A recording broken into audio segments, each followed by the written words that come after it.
With the midterms looming, another sign that Republicans may take some heavy losses. According to the very latest NBC News Wall Street Journal poll, 48% of Americans want to see Democrats take control of Congress in 2006.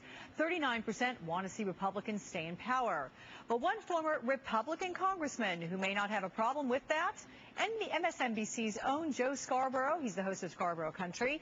In a new article in the Washington Monthly, Joe writes that he would prefer, quote, an assortment of Bourbon Street hookers running the Southern Baptist Convention to having this lot of Republicans controlling America's checkbook for the next 2 years. Whew, on that. Earlier, I asked Joe to explain exactly what's got him irked.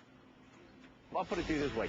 When I left Congress, we had a $155 billion surplus, and that's a surplus that we fought for day in and day out from 1995 to 1999, 2000, forcing Bill Clinton to do a lot of things he did not want to do. We balanced the budget. We had a $155 billion surplus, and within 3 years, that surplus had become a $450 billion deficit. Our national debt's up to $9 trillion.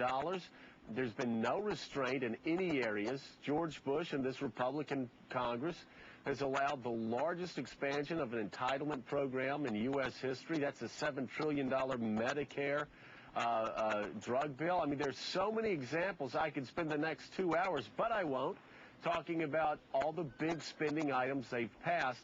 And that's why most conservatives have thrown their arms up in the air and said, you know what? Would rather have Democrats in there. At least George Bush would veto their spending bills. Joe, are you saying you'd rather see a democratically controlled House and Senate? No, I didn't say that. But, I mean, certainly it would be important, if you're a fiscal conservative, it would be important for at least the House to, if not go Democrat, to trend Democrat and scare George Bush and a lot of Republicans that I came in with in 1994 into remembering why they got elected to Congress in the first place. Again, there's no comparison. We attacked Bill Clinton. Basically, Dick Armey called he and his wife a Marxist before we got in power. They allowed spending to grow at 3.4% a year. This administration, with this Republican Congress, has allowed spending to grow at 10.5% a year. And the reason why is because Republican presidents don't veto Republican appropriation chairman members' bills. And so pork barrel spending is at record highs. So, Joe, are you reassessing the Clinton years? Are you saying that maybe Bill and Hill in the White House weren't such a bad thing after all? Absolutely not. I would never, ever do that. Here's the difference. Here's what happened, though, during the Clinton years. You had Bill Clinton, a president who loathed a conservative Republican Congress. The conservative Republican Congress loathed Bill Clinton. So when they got together in negotiation rooms, nobody was talking about Poppy or their friends that they saw at the Yale Club or what they were going to be doing on the coastline in Maine in the summer.